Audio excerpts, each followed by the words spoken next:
En este vídeo vamos a ver el tema 5 de la asignatura, que está dedicado al análisis semántico. En los temas anteriores hemos ido desarrollando el análisis léxico y análisis sintáctico, y llegamos ahora al que posiblemente sea el tema más importante de la asignatura. El análisis semántico es la parte central del desarrollo de cualquier procesador de lenguaje. De manera que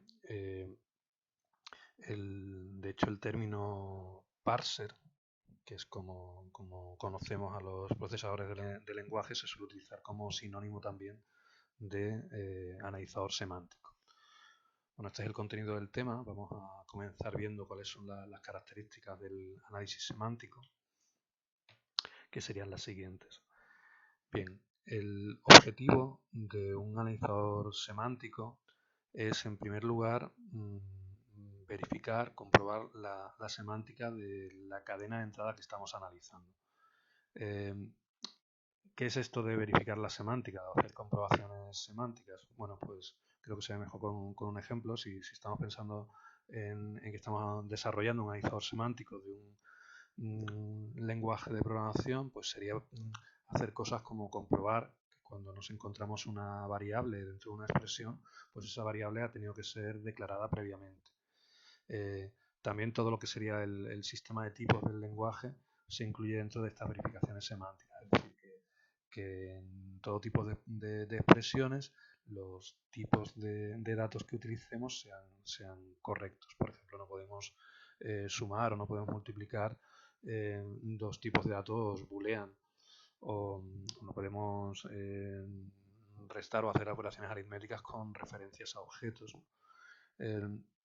Todo eso estaría descrito dentro de lo que se conoce como el sistema de tipos del lenguaje, y formaría parte de las comprobaciones semánticas que se realizan en esta etapa de análisis semántico.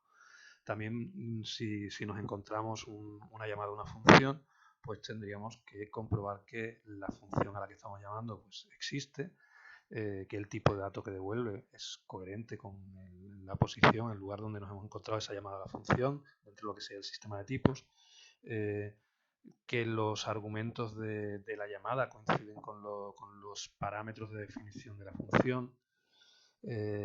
Podemos resolver también problemas de polimorfismo, es decir, que si tenemos varias funciones con el mismo nombre, podamos decidir a cuál nos estamos refiriendo analizando los tipos de datos de los argumentos.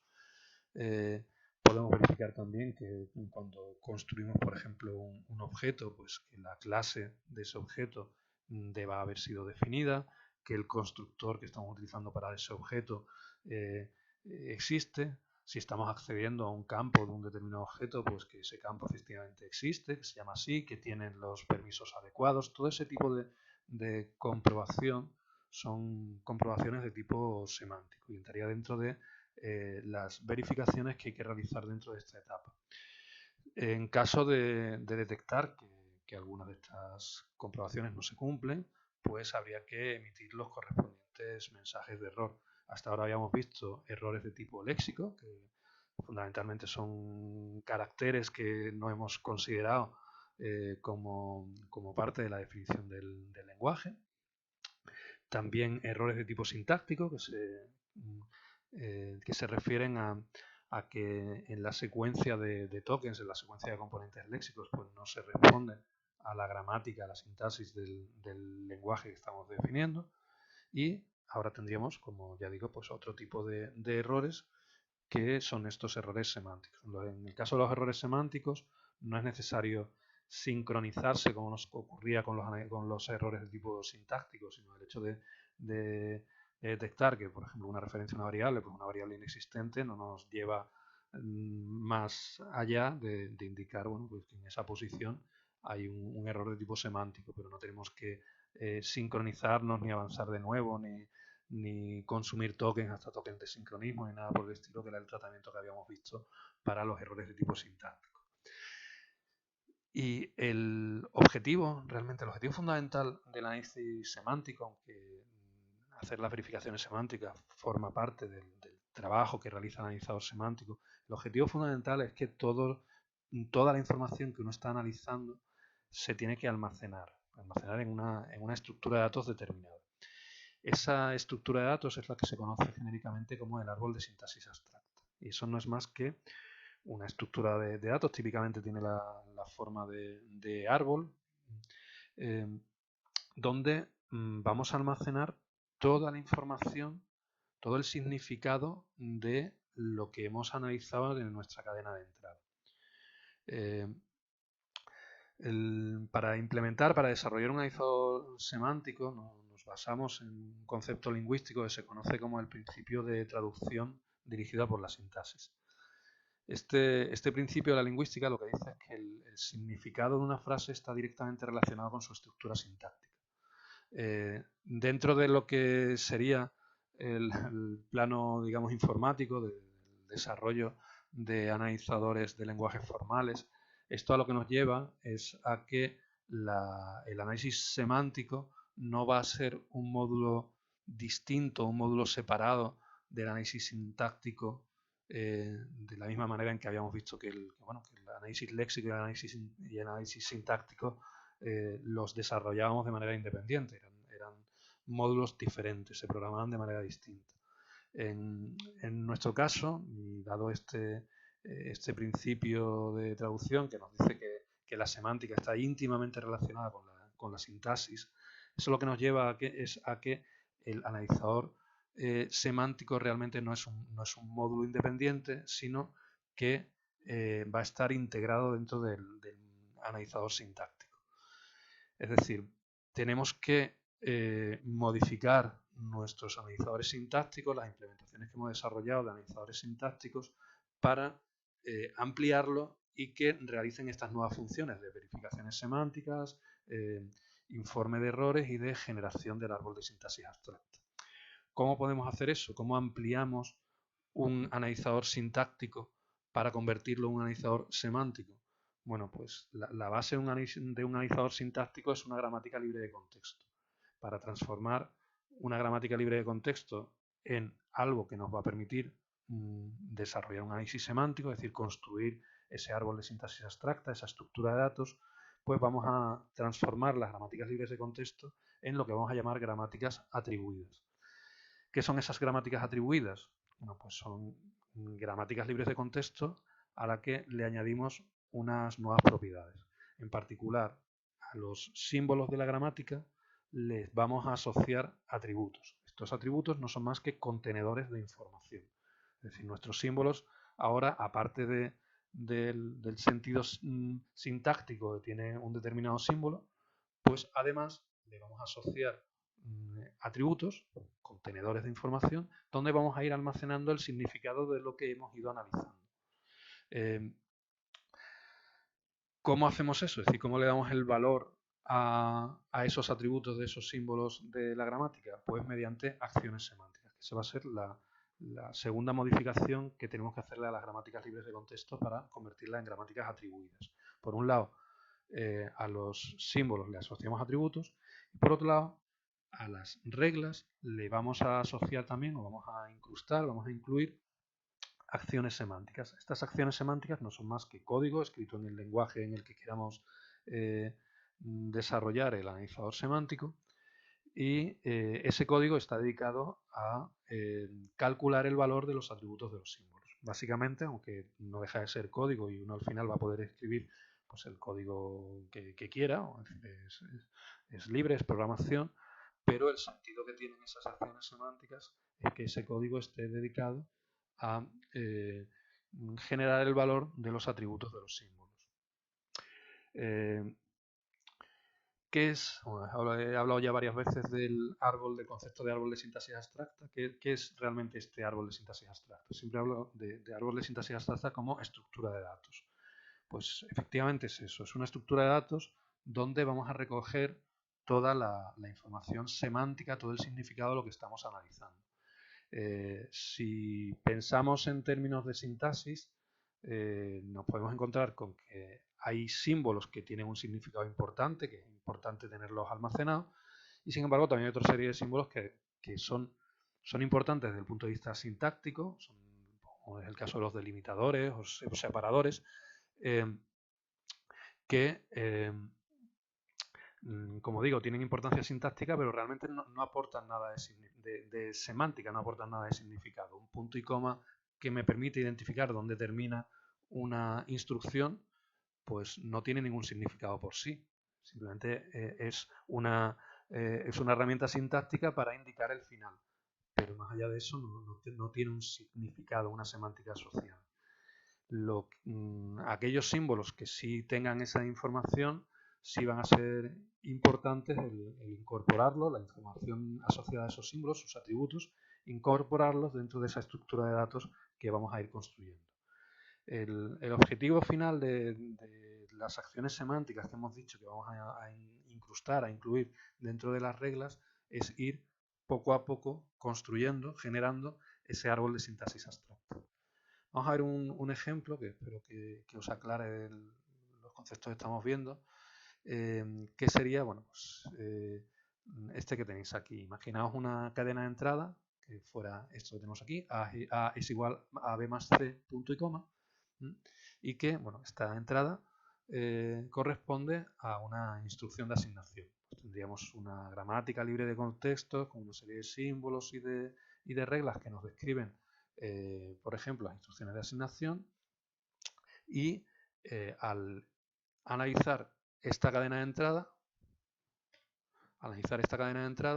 pues desarrollaríamos todo un análisis sintáctico que veis aquí. Esta sería la traza del análisis sintáctico que me permite reconocer esta cadena de entrada. Bien, si nos lo planteamos desde un punto de vista descendente, pues partiríamos del símbolo inicial, que podría ser el símbolo de asignación. Este símbolo de asignación tendría una regla que sería, una asignación es identificador igual expresión punto y coma, ¿de acuerdo? De manera que este identificador lo asociaríamos con la A, con el lexema A. A continuación vendría el token igual. La expresión sería un símbolo no terminal que me va a permitir reconocer B más C, y el punto y coma sería este punto y coma final. Cuando llegáramos a analizar expresión, el símbolo no terminal de expresión, pues lanzaríamos las reglas correspondientes a expresión, que, bueno, podrían ser, si tenemos una gramática que sea expresiones término o expresión más término, una gramática sencilla para expresiones aritméticas con el operador suma, pues podríamos sustituir o expandir expresión por expresión más término. A su vez, esta expresión podría ser un término suelto, el término podría ser un factor y este factor podría ser un identificador. Este identificador nos permitiría reconocer la B. De igual forma, este término podría ser un factor y otro identificador que podría ser la C. De esta manera, con esta traza del análisis sintáctico, reconoceríamos como válida esta cadena de entrada, A igual a B más C, punto y coma. Bien, esta interpretación sería un análisis descendente, podríamos haberlo hecho también desde una interpretación ascendente, mediante un análisis ascendente, que en ese caso pues iríamos construyendo el árbol desde las hojas hacia la raíz, es decir, construyendo, ensamblando el árbol hasta construirlo de manera completa. En este caso encontraríamos la B sería un identificador, lo reconoceríamos como la parte derecha de la regla factores identificador, con lo cual podríamos sustituirlo por factor, a su vez factor por término, etc. Podríamos construir desde abajo hacia arriba el análisis sintáctico hasta llegar de nuevo a este árbol de análisis sintáctico. ¿De acuerdo? Bien, esto es lo que ya habíamos visto en los dos temas anteriores de análisis sintáctico, y no es más que la traza del análisis cuando lo que yo estoy reconociendo es esta cadena de entrada a partir del símbolo inicial, que sería la asignación. Lo que quiero ahora es algo distinto. Lo que quiero hacer ahora a nivel semántico es algo distinto. Yo quiero una estructura de datos que me permita almacenar la información que yo he recogido aquí. La forma de desarrollar esa estructura de datos podría ser un objeto que me represente una instrucción de asignación. Ese objeto podría tener dos campos. Un campo que me representa la parte izquierda de la asignación y un campo que me representa la parte derecha de la asignación, la expresión. En el primer caso, la parte izquierda de la asignación podría ser la referencia a una variable y la parte derecha de la asignación pues sería la referencia a una expresión. Aquí, la parte izquierda, pues la referencia a la variable, pues tendríamos posiblemente un objeto, una nueva estructura de datos que me permitiría describir esto. ¿Qué ocurre? Que si yo encontraba el identificador a partir de ese identificador, de ese lexema, yo debería ser capaz de buscar la variable entre todas las variables que hayan sido declaradas previamente. Si es así, si la encuentro, eso sería una verificación semántica, que la variable exista, que haya sido declarada previamente, pues si la encuentro, obtendré este objeto, que será la referencia a la variable, donde además estará el tipo de dato que tiene esa variable, que será, por ejemplo, un tipo de dato entero. En cuanto a la parte derecha, la expresión, lo que yo tengo realmente es una suma de dos, a su vez, de dos cosas, que era la B y la C.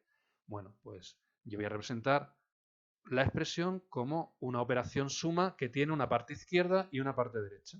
La parte izquierda, que sería lo que hemos identificado como la B, podría ser a su vez otra variable. Yo al identificar la B buscaría cuáles son las definiciones previas y podría encontrarme que B es una variable que también es de tipo entero. Por tanto, obtendría su representación y la incluiría como referencia dentro del objeto operación suma.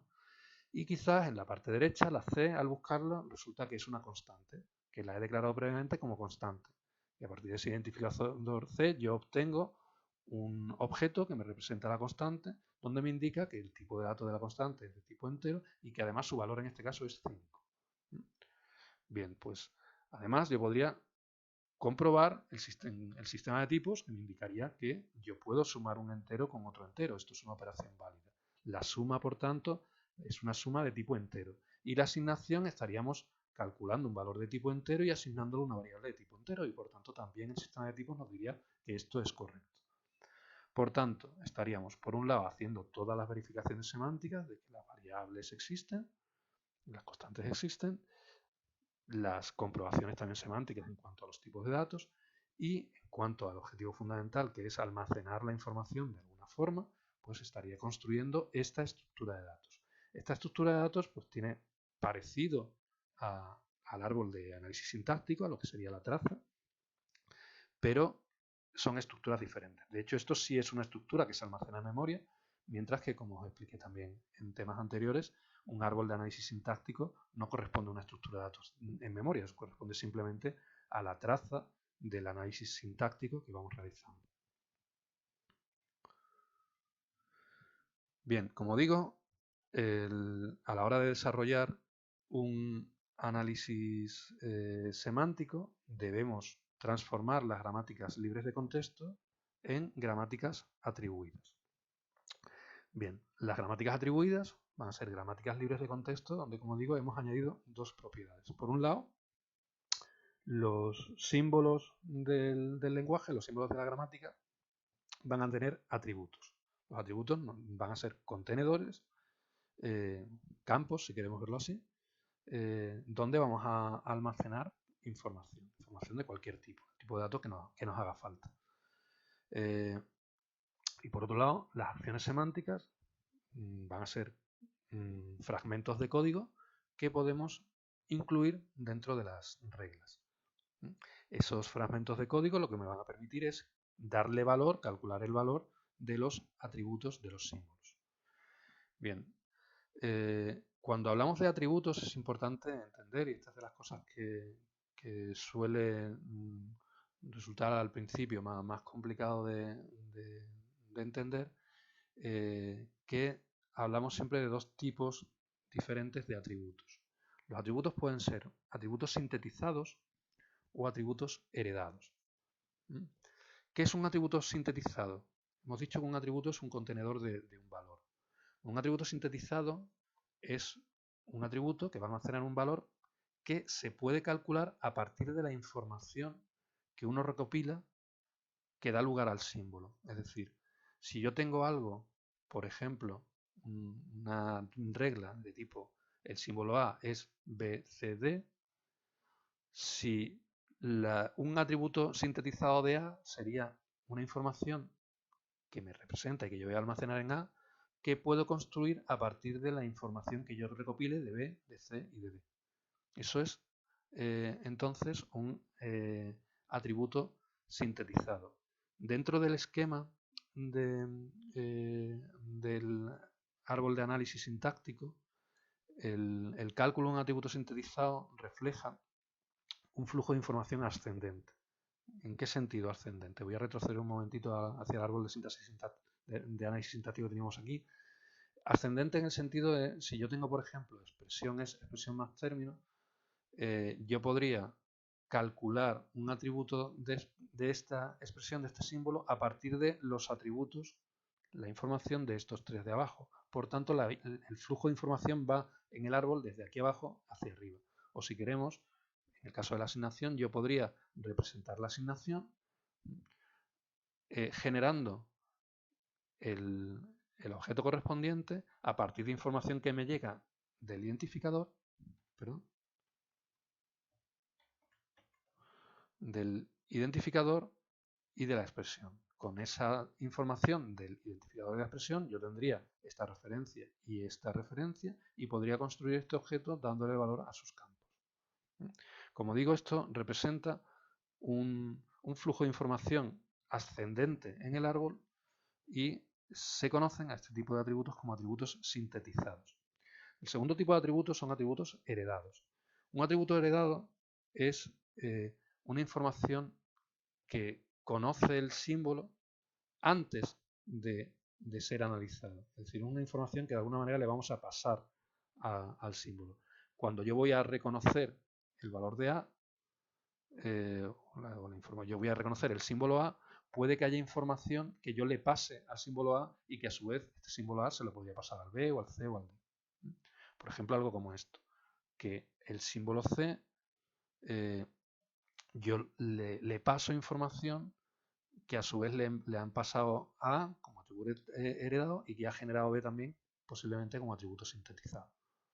Es decir, siempre hablamos en este caso de una información que dentro del árbol de análisis sintáctico representa o bien del padre hacia los hijos o bien de un hijo hacia otro. Es decir, es una información de nodo padre a nodos hijos o bien, digamos, entre hermanos.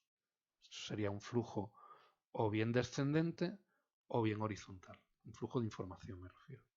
Bueno, pues cuando tenemos este tipo de flujo de información, cuando hablo de flujo de información, me refiero a de dónde salen los valores necesarios para construir un valor determinado, pues nos encontraríamos con estas opciones, o bien que la información va de abajo hacia arriba, serían atributos sintetizados, o bien básicamente de arriba abajo, serían atributos heredados. Los atributos sintetizados, como digo, los podemos calcular cuando ya hemos recopilado toda la información de ese símbolo. Es decir, podemos hacerlo, pues posiblemente suele encontrarse al final de la regla sintáctica asociada al símbolo que sea. Y un atributo heredado es información, como ya he dicho, que se conoce antes de reconocer el símbolo. Normalmente vamos a verlo como antes en la posición en la que se encuentra el símbolo en la regla, pues antes de esa posición vamos a incluir, vamos a insertar un código que le va a dar valor a ese atributo heredado. Veremos enseguida un ejemplo. Estamos hablando siempre de símbolos sin distinguir entre símbolos terminales y símbolos no terminales.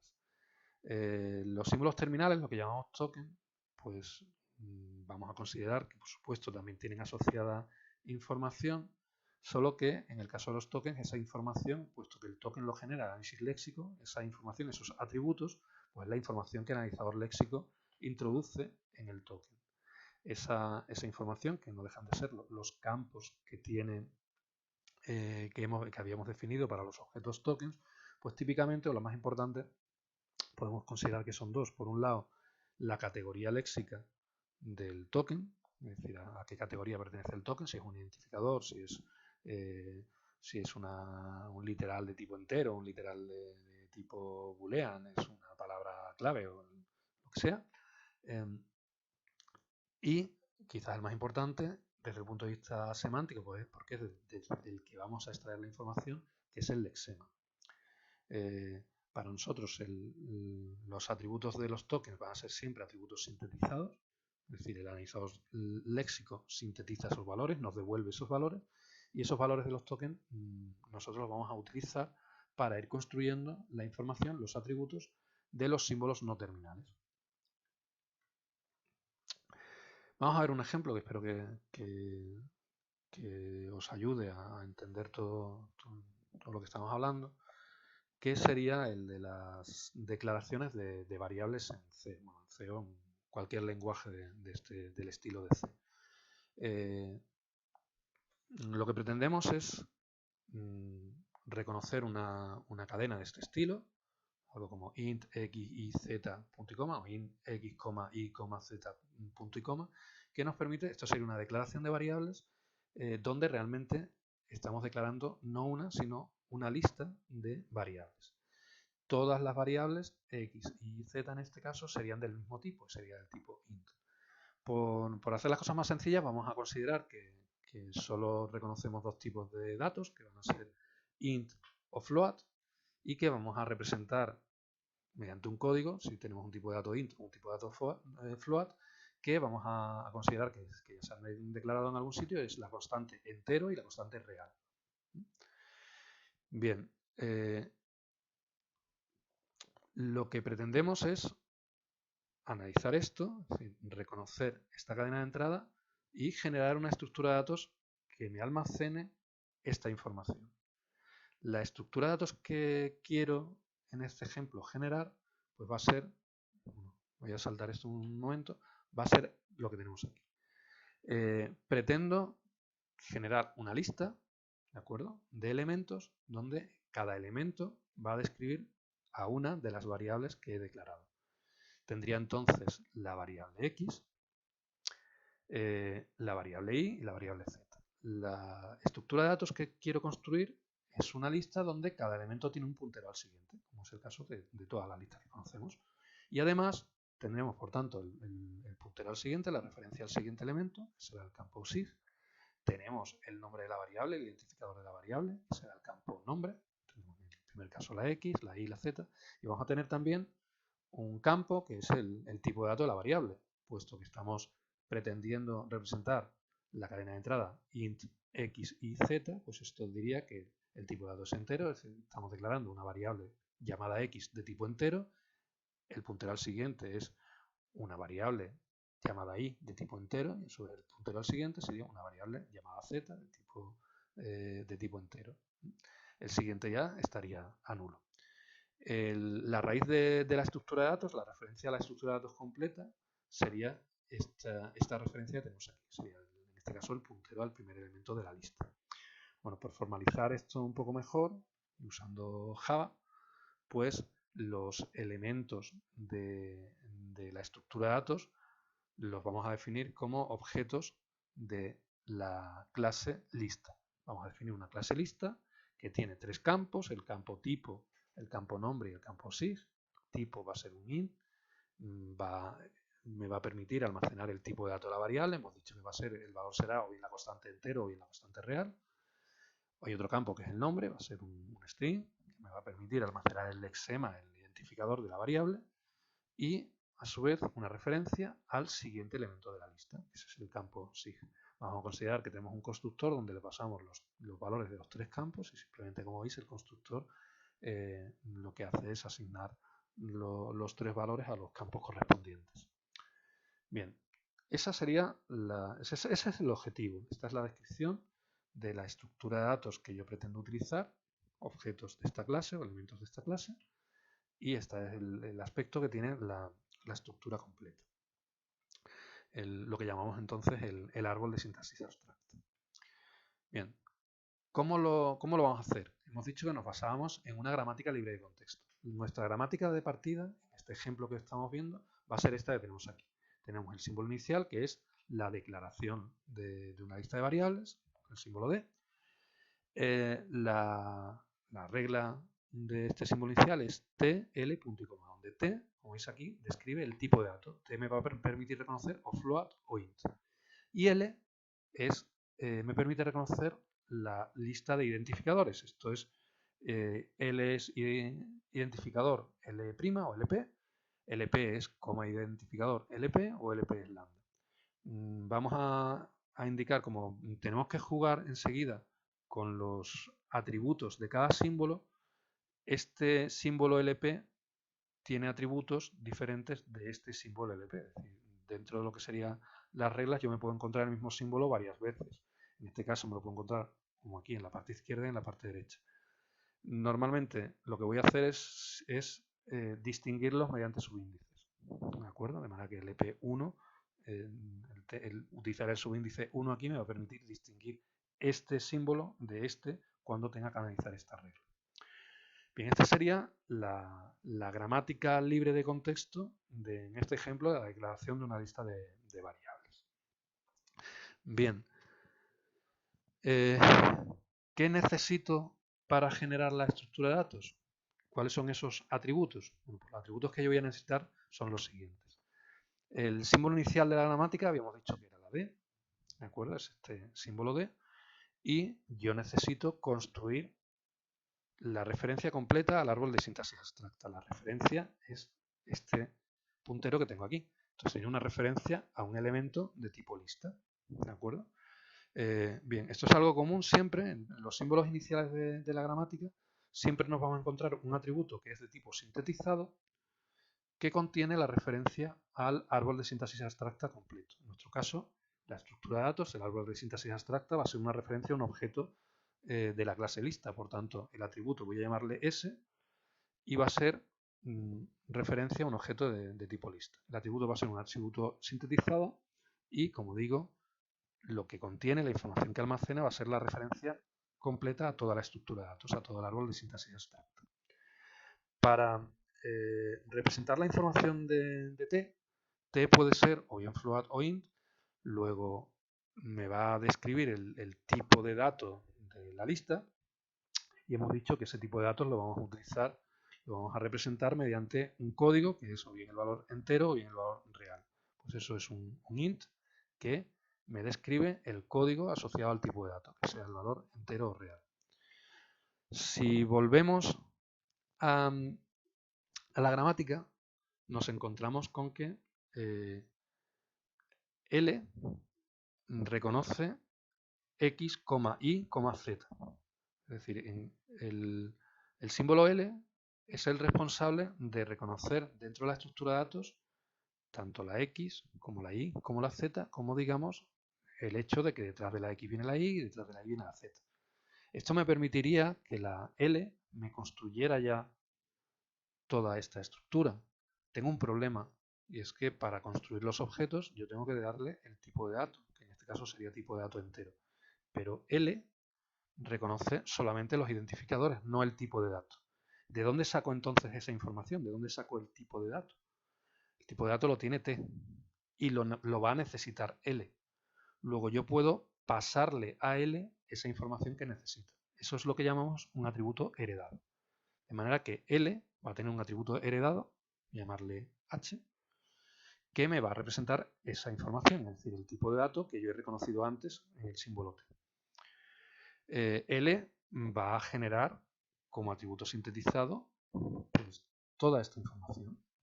Como le paso la información que necesita para completarla, ya tiene toda la información necesaria y es capaz de generarme la lista con entero X siguiente a entero Y siguiente a entero Z siguiente a nulo. Bien, ese sería el atributo sintetizado de L. Nos queda L', que L', si os fijáis, L, realmente la regla de L reconoce el primer identificador, pero no lo demás. Dentro de lo que sería esta estructura de datos, el primer identificador conocido, que el atributo heredado me dice que el tipo es entero y que el identificador me dice que el nombre es X, ¿cuál sería el siguiente? ¿De dónde saco este valor y de dónde saco esta información? ¿Quién reconoce esa información? La Y y la Z. Pues en esta regla, L es ID, L', ID reconoce la X y la Y y la Z la reconoce L'. De manera que L' puede ser la responsable de generar todo esto, ya que reconoce Y y Z, pues que genere la estructura de datos que me almacena la información de Y y de Z y que me devuelva esta referencia. Si es así, L tendrá como atributo heredado el tipo de dato, como atributo del token ID pues, su lexema y como atributo también sintetizado del EP la parte de esta estructura de datos, es decir, esta referencia. Y con eso yo ya podría construir este objeto y devolver esta referencia. Con LP igual, LP le deberíamos pasar la información del tipo de dato que nos hace falta aquí. Aquí estamos poniendo entero, pero LP realmente no sabe si I y Z son de tipo entero o de tipo float. Luego habrá que decírselo. Hay que pasarle esa información. Entonces tendríamos un atributo heredado con el tipo de dato de L'. A su vez reconoce la ID y de nuevo la L'. Esto permite reconocer, pues si esto es la X, LP reconocería coma ID, sería coma I L'. Esta LP, entrando de nuevo, reconocería coma Z L', y esta última L' reconocería el lambda. Con lo cual habríamos reconocido a X, Y, Z, lambda. Bien, por tanto, LP necesita un atributo heredado y un atributo sintetizado que será también un objeto de tipo lista. Bien, estos serían los atributos de los símbolos. Hemos dicho que para transformar la gramática libre de contexto en una gramática atribuida necesitábamos hacer dos cosas. Por un lado, definir los atributos, que es lo que acabamos de ver aquí, y por otro lado, definir las acciones semánticas. Es decir, incrustar en las reglas el código asociado al cálculo de esos valores. Bien, ¿cuáles serían las acciones semánticas asociadas a cada regla? Bueno, pues en esta regla que tenemos aquí hemos dicho hay una acción semántica que sería que darle valor al atributo heredado de L, que hemos dicho que el atributo heredado de L era el tipo de dato reconocido en T, eso sería LH, que es el atributo heredado de L, es igual a T.S, que es el atributo sintetizado de T, que almacena el tipo de dato, y después que el atributo sintetizado de D, que era D.S, es igual a L, al atributo sintetizado de L. ¿Por qué? Pues porque, vuelvo atrás, si L termina generando esta referencia, este puntero, pues esa también es la referencia que queremos que tenga D. Luego, D.S va a ser igual a L.S. En el caso de T es sencillo. El atributo sintetizado de T, si lo que me encuentro es el valor float, entonces el código va a ser real. Si lo que me encuentro es int, el código va a ser entero. Estos son atributos sintetizados, puesto que cuando yo haya reconocido float, entonces puedo decir que el atributo sintetizado es real. O cuando yo haya reconocido int, entonces puedo decir que es entero. Es decir, es información que yo consigo almacenar cuando ya he reconocido la parte derecha de la regla. Para la regla de L, yo tengo por una parte que a L ya le tienen que haber pasado su atributo heredado. Yo con esa información sé, primero, que el tipo de dato que como atributo heredado que recibe LP debe ser el mismo tipo de dato de L. Esto será esta acción de aquí, lp.h es l.h. Y lo que pretendo es construir este objeto, que lo haríamos pues con una llamada al constructor de lista, donde le pasaríamos cuánto vale el tipo, cuánto vale el nombre de la variable y cuánto vale el siguiente. ¿De acuerdo? Pues estamos aquí, diríamos el atributo sintetizado de L es new lista, donde el primer campo es el tipo de dato. El tipo de dato lo teníamos almacenado en L.h, es decir, en el atributo heredado de L. El string del identificador sería el lexema del token ID. Y el siguiente es el atributo sintetizado de LP. Para las reglas de LP es muy similar. Este LP1 debemos pasarle cuál es su atributo heredado, que va a ser el mismo valor que le hayamos pasado a su vez a LP, es decir, LP1.h va a ser LP.h. Y LP hemos dicho que teníamos atributo sintetizado que vamos a construir como un objeto de tipo lista. Lanzamos un new lista donde el tipo de dato es lp.h, el nombre de la variable se saca a partir del token ID, pues obteniendo su lexema, y el siguiente será lo que devuelva el atributo sintetizado de lp1. La regla lambda es la regla que me tiene que generar esto, ¿vale? Esto realmente es el valor null. Luego, en el caso de la regla lambda, el resultado es que el atributo sintetizado del EP es la referencia a el valor nulo. Bien, pues aquí veis un ejemplo de lo que os decía y también de cómo hay que pensar para transformar una gramática libre de contexto en una gramática atribuida. Es decir, tenemos que plantearnos cuál es la estructura de datos que yo quiero utilizar para almacenar la información. Una vez que tengo esa estructura de datos, lo que tengo que pensar es la manera en que voy a construir esa estructura de datos y eso me lleva a definir cuáles son los atributos de los diferentes símbolos, de qué tipo de datos son y si son atributos sintetizados o son atributos heredados. Y una vez que ya también conozco cuáles son los atributos, pues puedo identificar cuáles son las acciones semánticas que me permiten calcular el valor de esos atributos en cada regla. Bueno, ¿cómo especificamos entonces un traductor? Bien. Bueno, hablo de traductor como realmente sería el equivalente, bueno, es un sinónimo de un analizador semántico. Bueno, pues los analizadores semánticos, los traductores, los vamos a definir, como hemos dicho, mediante gramáticas atribuidas. Una cuestión importante es definir el concepto de una gramática con atributos por la izquierda. ¿Qué es eso? Pues una gramática con atributos por la izquierda es una gramática atribuida, es el mismo esquema del que hemos estado hablando, una gramática libre de contexto donde los símbolos tienen definidos atributos, pero con una característica, y es que los atributos heredados tienen que ser capaces de calcularse a partir de los símbolos que se encuentran exclusivamente a la izquierda del símbolo dado o arriba. Esto lo que permite es que la información heredada esté disponible en el momento de lanzar la regla asociada al símbolo correspondiente. Dentro de lo que sería un árbol de análisis sintáctico, en cuanto a los flujos de información que os he comentado, mientras que el análisis, o sea, los atributos sintetizados corresponden a un flujo ascendente, los atributos heredados corresponden a un flujo o bien descendente o bien, digamos, horizontal. Las gramáticas con atributos a la izquierda lo que quiere decir es que los flujos de información horizontal van siempre de izquierda a derecha y nunca de derecha a izquierda. Esto, si volvemos al ejemplo que teníamos de árbol de análisis sintáctico, lo que quiere decir es que si aquí, por ejemplo, término necesitara un atributo heredado, ese atributo heredado tendría que pasárselo desde aquí o bien desde arriba.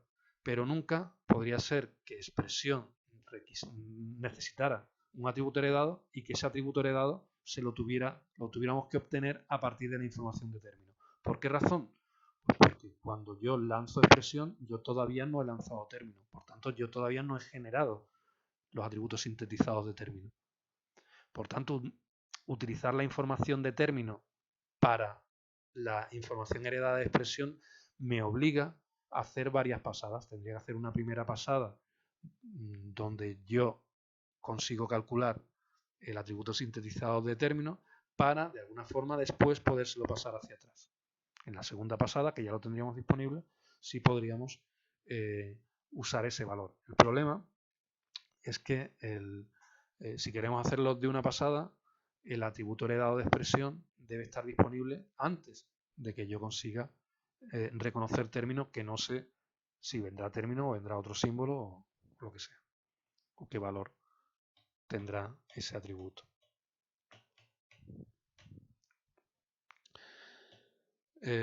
A partir de las gramáticas atribuidas por la izquierda, podemos plantearnos la implementación ya de un analizador semántico.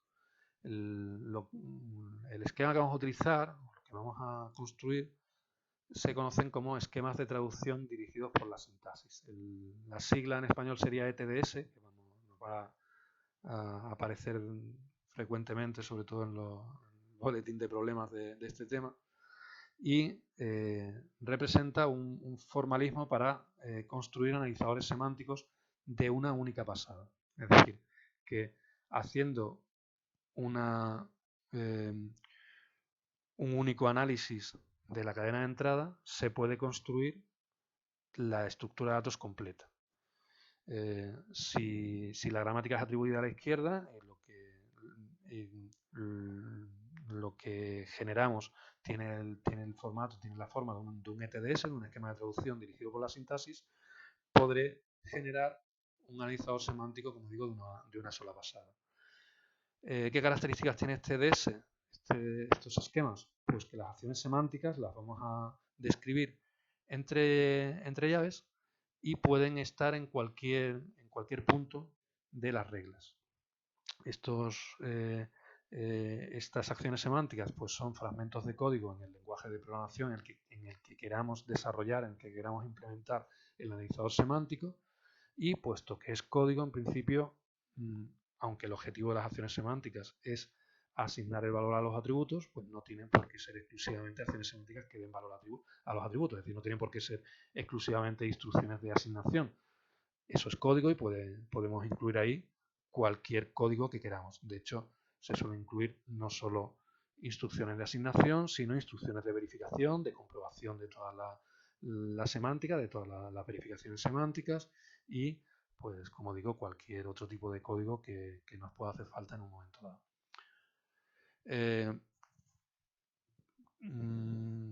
Respecto al ejemplo que habíamos visto de las declaraciones de tipos de variables en C, un esquema de traducción dirigido por la sintaxis sería este que tenemos aquí. Como ya os he dicho, se basa en tener las acciones semánticas incrustadas en el interior de las reglas. Podríamos encontrarlas al final, pero también en puntos intermedios. Típicamente vamos a utilizar fragmentos de código, acciones semánticas en puntos intermedios para indicar el cálculo de los valores de los atributos heredados de los símbolos que están justo pegados. Es decir, como el símbolo L tiene un atributo heredado, yo tendré que saber cuál es el valor del atributo heredado de L, el atributo H, cuál es el valor de L.H antes de lanzar L. Entonces tengo una acción semántica justo antes de L que me permite calcular el valor de su atributo heredado. Normalmente también el cálculo de los atributos sintetizados de un símbolo nos los hemos encontrado al final. De manera que cuando hemos recopilado toda la información de la regla, la información de T, la de L, el punto y coma, estamos en disposición de generar el valor de los atributos sintetizados, en este caso el atributo sintetizado de D. Realmente esto tampoco tiene por qué ser obligatoriamente así, es decir, nos podemos encontrar con el cálculo de atributos sintetizados en cualquier punto intermedio. Eso en principio no supone ningún problema, aunque suele ser bastante frecuente que las acciones semánticas estén situadas al final y que sean acciones semánticas dedicadas a calcular el valor de los atributos sintetizados. Bueno,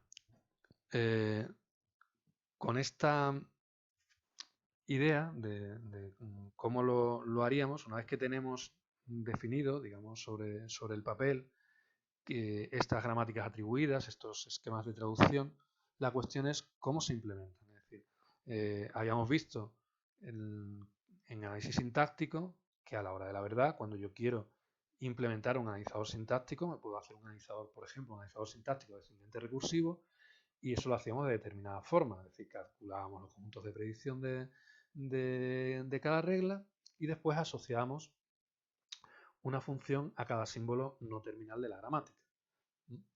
Eso lo hacíamos en análisis descendente. En análisis ascendente habíamos visto cómo implementábamos el análisis ascendente en base a algoritmos de desplazamiento y reducción y lo hacíamos mediante tablas de desplazamiento y reducción, tablas de Shift and Reduce. Bueno, pues vamos a ver cómo, puesto que, como ya os he comentado, desarrollar un analizador semántico supone ampliar, modificar el analizador sintáctico, pues vamos a ver en qué medida, de qué forma podemos modificar un analizador sintáctico descendente, ¿vale? Un analizador sintáctico descendente recursivo es lo que vamos a ver, para transformarlo de análisis sintáctico a análisis semántico. Es decir, vamos a generar un analizador semántico descendente recursivo. Eso es lo que llamamos un traductor descendente. ¿Cómo lo haríamos? Bueno, pues lo que nos tenemos que plantear es cuál es la modificación que hemos añadido.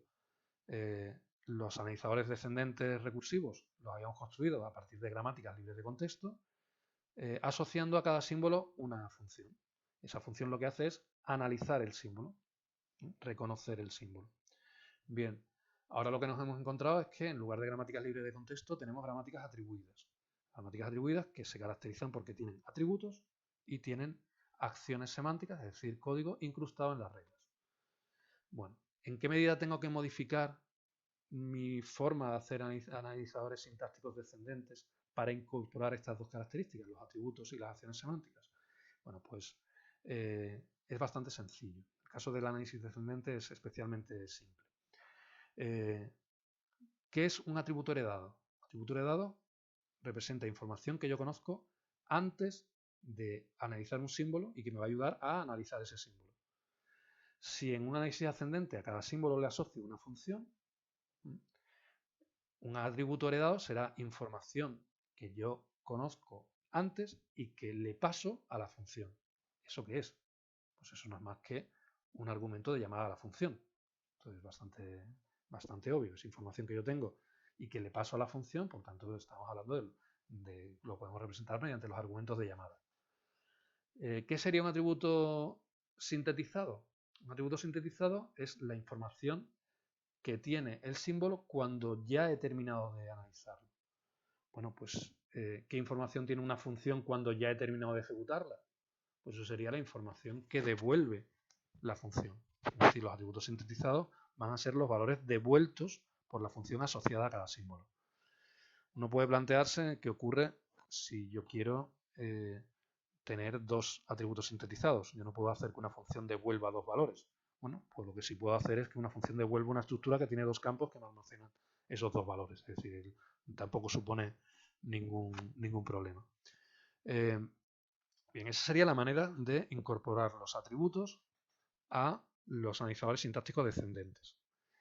¿Qué ocurre con las acciones semánticas? ¿Qué ocurre con ese código que yo había incrustado dentro de las reglas? Bueno, pues que tal cual van a quedar incrustados dentro del código. Vamos a verlo con un ejemplo que va a ser de nuevo el que veíamos antes. Vamos a ver cómo haríamos el analizador sintáctico descendente y cómo transformaríamos ese analizador sintáctico en un analizador semántico descendente, es decir, en un traductor descendente. Bueno, para cada símbolo de la gramática, vamos a empezar con el símbolo D, yo voy a generar una función. El aspecto de esa función antes era siempre void, como tipo de dato de categoría, parse D, para el símbolo D, SwitchNextToken.getKind abierta. Ahora empezamos con el conjunto de predicción de la regla, que esa única regla, el conjunto de predicción, tiene float o int. Pues case float, case int, la regla, que era parse t, parse l, emparejar punto y coma. Y bueno, en el caso del default, pues le pondríamos, bueno, aquí arriba tendríamos un expected y generaríamos el mensaje de error o la excepción que me representa el error. ¿Cómo modifico esto para incorporar por un lado los atributos sintetizados y heredados y por otro lado las acciones semánticas? Bueno, pues el símbolo D no tiene atributos heredados. ¿Eso qué quiere decir? Que no tiene argumentos. El símbolo D tiene un atributo sintetizado, que es un objeto de la clase L.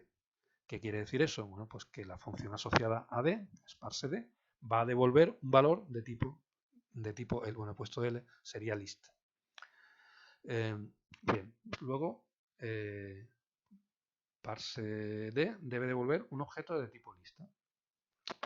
Bien, como debo devolver una referencia a un objeto de tipo lista, vamos a declararlo, lista de subrayado S, y como lo tengo que devolver, voy a ponerle la acción final, es returnDS. ¿Cómo modifico lo que es la regla? La regla estaba dentro del switch, en los case correspondientes a los a los tokens de los conjuntos de predicción de esa regla, pues a continuación venía lo que es la regla en sí, que era parse t, parse l, match punto y coma. Bien, ahora digo, parse t es el símbolo, reconocer el símbolo t, y yo ahora necesito saber el atributo sintetizado de t. El atributo sintetizado de t, pues tenemos el atributo sintetizado, corresponde a lo que devuelva t. Voy a almacenarlo, en este caso, en una variable, voy a llamar ts. Será lo que habíamos llamado, el equivalente a lo que habíamos llamado t.s. Bien, ya tenemos almacenado el atributo sintetizado de t. El atributo, bueno, cuando vamos a lanzar L, tenemos que pasarle su atributo heredado. Y el atributo heredado, que habíamos llamado L.h, aquí atrás, L.h es t.s. ¿Eso qué quiere decir? Que L.h, que es el argumento de llamada L, es t.s. Pues este es ts que le hemos pasado aquí como argumento. A su vez me hace falta también el atributo sintetizado de L, que hemos llamado ls. Luego el resultado de parse L será su atributo sintetizado, que vamos a almacenarlo en esta variable local ls. Después tendré el punto y coma, que sintácticamente me indica dónde está el final, pero que semánticamente no me aporta nada. Y esta acción semántica de aquí, este código, lo hemos copiado aquí. El símbolo, el atributo sintetizado de L, que es ls, lo copiamos como atributo sintetizado de S. Como hemos puesto el return, estaríamos devolviendo entonces ese valor. Para t, hemos dicho que tiene un atributo sintetizado de tipo int, por tanto lo que devuelve es un int. Lo que devuelve es un int. De nuevo, al entrar en la función lo declaramos, al salir de la función lo devolvemos, y lo que tenemos que ver es las dos reglas de t. Una es ts es real, otra es ts es entero. Pues la regla float, después del match float, incluiríamos el código que hemos visto aquí, este código, ts es real, punto y coma, lo hemos incrustado aquí, después de reconocer el float. En la segunda regla, que es t es int, pues emparejamos int y incrustamos este código. ts es igual a entero, punto y coma. Bueno, pues eso está incrustado aquí. La siguiente regla es la regla de L. Pues L tiene un atributo heredado. Luego, la función tiene un argumento que es LH, de tipo int. Y tiene un atributo sintetizado. Luego, la función devuelve un valor de tipo lista. Igual que antes, puesto que lo que devuelve es lista, lo declaro y return. Interesante. Cuando reconocemos el identificador necesitamos su lexema. Eso quiere decir que el analizador léxico, lo que reconocía un objeto de tipo token, yo necesito acceder a ese objeto de tipo token para poder después acceder a su lexema. Luego, el método match, el de emparejamiento, no solo debe hacer avanzar la cadena de entrada, sino que el token que hemos reconocido debe devolverlo para que yo pueda acceder a sus atributos, que en ese caso, en el caso de un token, pues sería básicamente su lexema. Después de reconocer ID, le pasaríamos el atributo heredado a parse LP, que ese atributo heredado era, como vemos aquí, lp.h es l.h. ¿Eso a qué me lleva? Pues a que el atributo heredado de lp.h es lo que ponemos aquí, y ahí hemos puesto lh. El atributo sintetizado de lp es lo que devuelve la llamada a la función lp, que hemos llamado lps.s. Y después este código de aquí, esta acción semántica que me permite calcular el valor del atributo sintetizado de L, es esto que tenemos aquí. Es coger este código y copiarlo. ls igual a new lista y tal, es lo que hemos puesto aquí. ls es igual a new lista y tal.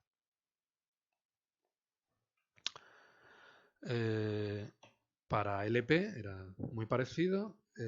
Sería, de nuevo, tiene un atributo heredado, lo declaramos como argumento, tiene un atributo sintetizado, lo declaramos como tipo de dato que devuelve el método, lo declaramos al comienzo, le ponemos un return al final y ahora las acciones semánticas deben ir dirigidas a darle un valor al atributo sintetizado LPS. Igual que antes, la coma realmente no necesitamos el token para nada, no vamos a acceder a su lexema, pero el DID sí, necesitamos recoger el token del identificador para acceder al lexema, que tendrá el lexema de ese identificador.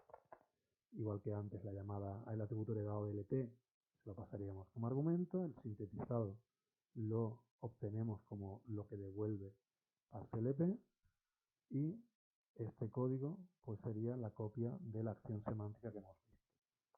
La segunda regla era LP es null, que es la acción semántica copiada en esa posición. Con esto pues transformaríamos un analizador sintáctico descendente recursivo en un analizador semántico descendente recursivo.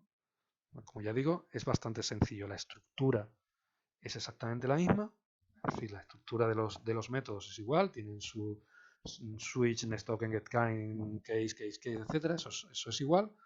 Y la forma en que traducimos o incorporamos atributos heredados serían argumentos, atributos sintetizados, sustituir el void por el tipo de dato que sea, añadimos la declaración del tipo de dato en el return a la variable correspondiente y las acciones semánticas pues directamente las incrustamos en la misma posición en la que está la regla implementada en el método.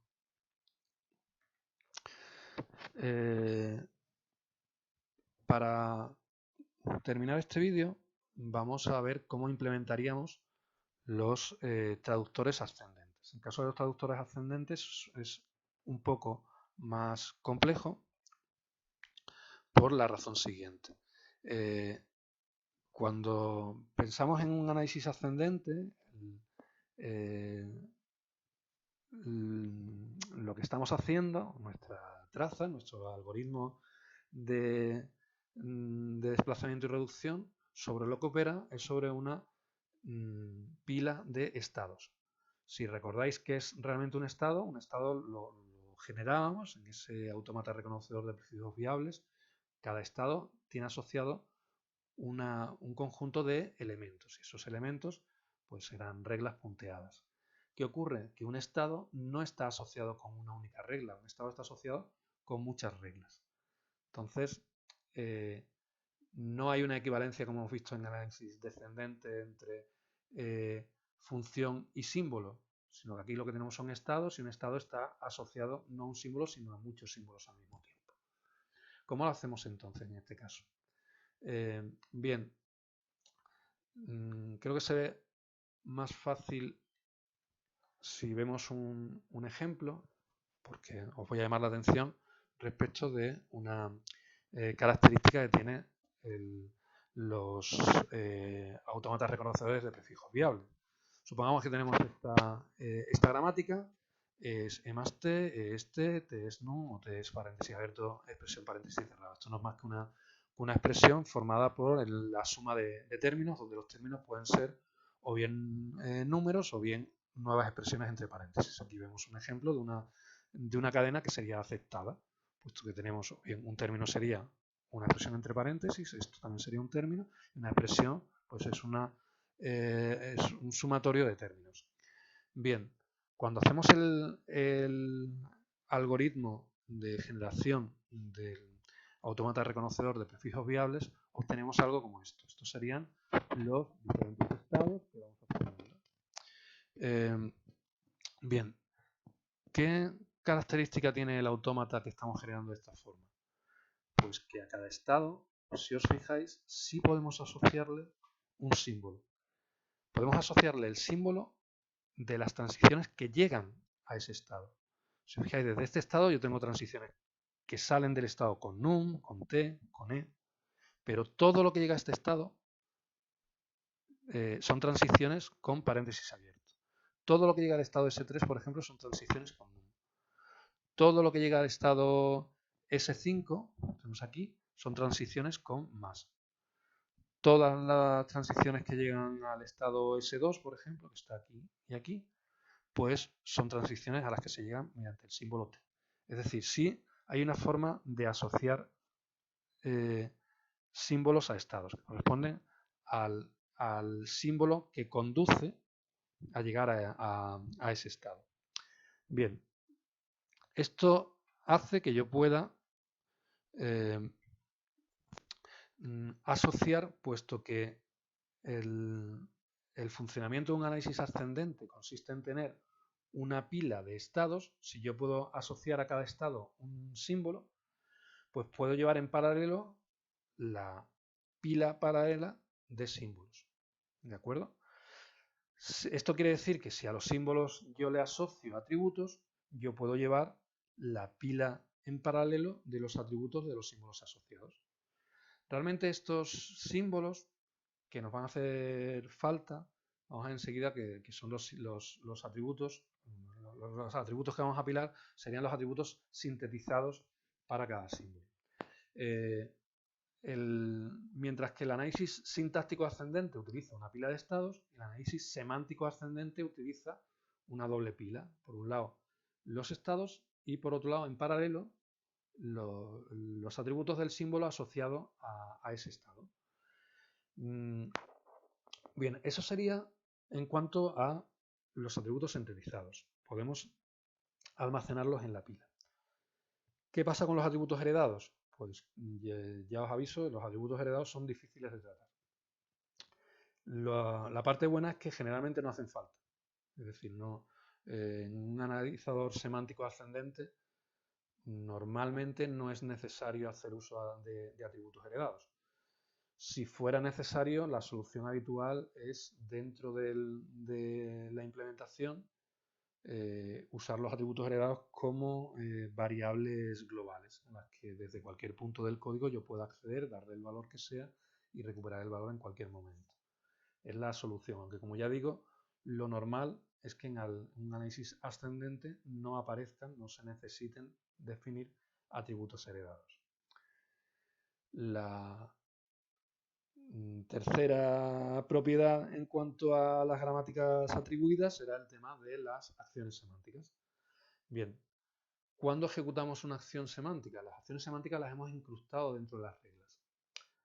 Bien, como he dicho antes, nosotros no es que tengamos reglas por separado, lo que tenemos en un análisis ascendente son estados que a su vez cada estado está describiendo el punto de reconocimiento de varias reglas al mismo tiempo. Es decir, un estado lo relacionamos con un conjunto de elementos y cada elemento es una regla punteada que indica el puntito en qué posición nos encontramos en el reconocimiento de esa regla.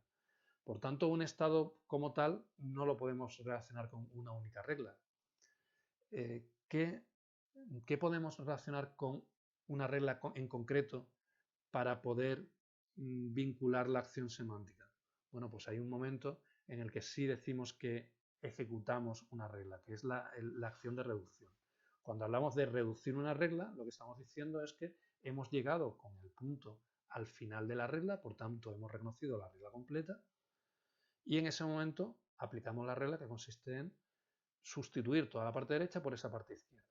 Entonces apilamos de la pila de estados y apilábamos un nuevo estado. Bueno, pues ese va a ser el momento para nosotros de ejecutar la acción semántica de la regla.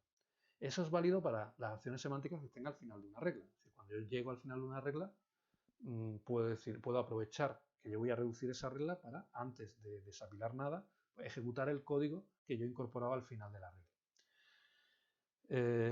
¿Qué pasa con las acciones semánticas intermedias? He dicho que en un esquema de traducción uno va incrustando acciones semánticas en cualquier posición dentro de la regla. Y de hecho lo hemos visto antes al colocar, por ejemplo, acciones para valores de atributos heredados, etcétera, por ahí en medio.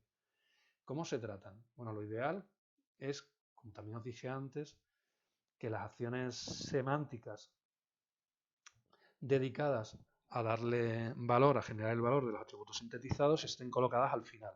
Si es así, lo resolvemos mediante la ejecución de esas acciones semánticas en el momento de reducir la regla. Si tenemos acciones semánticas internas, la solución consiste en inventarnos reglas ficticias, reglas lambda ficticias.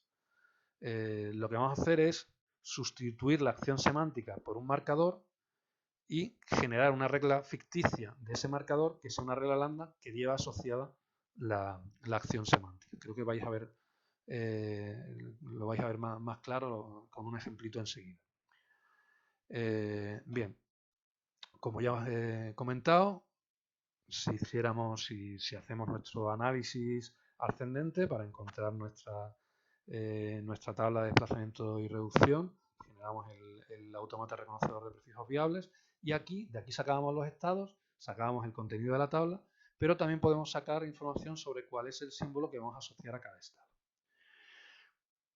Cuando nos planteamos la tabla, vemos que cada estado pues, no solamente tiene su fila correspondiente en la tabla, sino que además podemos asociar un símbolo a cada estado. Este es el símbolo que me conduce al estado. ¿De acuerdo? Todas las transiciones que llevan en el autómata a ese estado, pues son del mismo símbolo, ya sea un símbolo no terminal o bien un símbolo terminal, como num, paréntesis abierto, más, etc. Bien. ¿En qué consiste el análisis semántico? Bueno, vamos a hacer la traza. Si nos encontráramos algo como 7 más 5, pues diríamos inicialmente la pila de estado tiene el estado inicial, el estado inicial no tiene asociado ningún símbolo, pero cuando decimos acción de 3 me permite almacenar el 3. Lo que hago en ese momento es también, puesto que el símbolo 3 tiene asociada el token num, ¿de acuerdo? Pues apilo la información de este token num. ¿Y de dónde sale? Pues de la cadena de entrada. Es decir, el desplazamiento 3 me lleva a que a partir de este valor num yo lo puedo almacenar aquí. Cuando yo hago la reducción por la regla 3, yo quito el 3 y apilo un 2. Y al apilar un 2 estoy apilando también los atributos del símbolo t. Fijaos que este símbolo t corresponde, o los valores de este símbolo t, yo los puedo haber calculado precisamente al hacer la reducción de la regla 3. La reducción de la regla 3, bueno, por aquí atrás, donde estaría la regla 3, es esta, t es num. Si yo aquí detrás tengo una acción que sea t.s, es, por ejemplo, num.lexema, pues yo ejecutaría esa acción, con eso calculo el valor del atributo de t y en la acción de apilar el símbolo 2 se apila también los valores de t. De igual manera, bueno, en la traza cuando hago la reducción de la regla 2, pues tengo que quitar el 2 y apilar un 1, eso significa quitar la t y apilar la e. Cuando hablo de símbolos estoy hablando realmente de los atributos sintetizados de estos símbolos. Bien, como ya digo, en las gramáticas atribuidas, cuando vamos a hacer un análisis ascendente, lo normal es colocar todas las acciones semánticas al final. Y estas acciones semánticas se ejecutan cuando hay que reducir cada regla. La notación que utiliza Jack, que es posiblemente la herramienta más conocida o Bison en su versión de software libre actual, pues se basa en este esquema. En la notación que utiliza Jack se usa $$ para identificar la estructura de datos del símbolo de la izquierda de la regla. Es decir, $$ correspondería a los atributos de E. Normalmente a cada símbolo se le asocia un único atributo que si queremos realmente que tenga que almacene varias informaciones, pues lo suyo es tener una estructura de datos, un registro con tantos campos como informaciones, como atributos pretendo yo tener de mi símbolo E. $$, por tanto, se sustituye por la estructura de datos asociada al símbolo E. También nos encontramos aquí cosas como $1, $3, que eso se refiere a los atributos del símbolo 1, los atributos del símbolo 2, los atributos del símbolo 3. Como los atributos, como estos símbolos, los atributos de esos símbolos están almacenados en la pila, si en este momento yo hago $1, $2 y $3, $1 se refiere a los valores de, $2, por ejemplo, eso sería realmente en esta posición, $1 se refiere a los atributos de, $2 al token más, $3 a los atributos de t. La forma que tiene Jack de acceder a esos valores es a partir del índice de dólar lo que sea, con este numerito, saca cuál es la posición dentro de la pila, a partir de la cima de la pila donde está colocado. Y como digo, en principio no se admiten atributos heredados. Si fueran imprescindibles, puesto que esto es un código, en el caso de Jack, que sea un código en C, lo que haríamos sería definir una variable global donde se almacene esa información. En el caso de las acciones semánticas que están en puntos intermedios, por ejemplo, si tenemos algo como esto, que una acción más, aquí una acción, t, y aquí una acción, esta acción está al final del todo, esta se ejecuta al reducir la regla, pero ¿qué ocurre con estas dos?